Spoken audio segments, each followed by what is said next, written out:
Okay, I'm talking with J.J. Foster. All right, J.J., the theme here today is United We Stand. What does that mean? That means, regardless of what happens, you can use the election as an example. Regardless, if it didn't come out the way that you would like to have come out, we still have to stand together as a community and, overcome what you think is an ill or whatnot. We're well aware of the things that's going on, as far as police and the Black Lives Matter. But it's all about coming together as a community and working through issues. All right, coming together, I've heard a lot of blacks nationally talking about what blacks need to do now, especially because of the election. And they're saying the identical things that we talked about when we were in junior high school.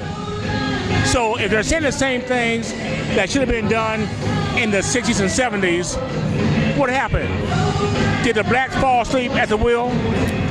Now, I don't know about falling asleep and whatnot. I do know that it has to be a wake-up call to be active, to be proactive, get out and vote. When you hear people complain about who was elected and you ask them, did you vote? And you find out they didn't vote. I mean, that's a problem. So to go along with what you're saying, understand, exercise your rights. If you truly want to make a difference, exercise all your constitutional rights and become a factor in making a change in your community and in the country. So for years now, we've known that we should vote. But there is no enthusiasm for getting out to vote. Is that the leader's fault? Or whose fault is it for the people not to be energized and excited about the election?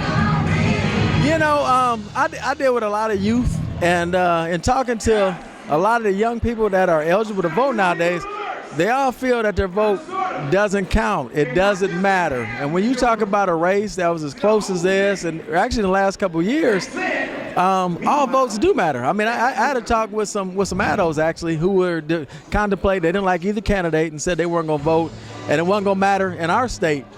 But when you look at the end numbers, it does matter. If you didn't vote, it adds up and it makes a difference. The young people, I think, really, they need to be educated. When I talk to young people, I always tell them, I said, think about it. There was a time in our country when they were killing people of color and doing everything in their power to keep them from voting. Now, if it was that important to keep somebody from voting, a light ought to go up in your head and say, why is it so important? That ought to make you want to go and vote. When I walk into a poll, I feel very proud. I walk out because I'm aware of my history, and I feel like I'm standing on shoulders of people who didn't have that right and fought and died and lost their lives for me to walk in there and cast my vote. JJ, thank you very much. You're welcome, sir.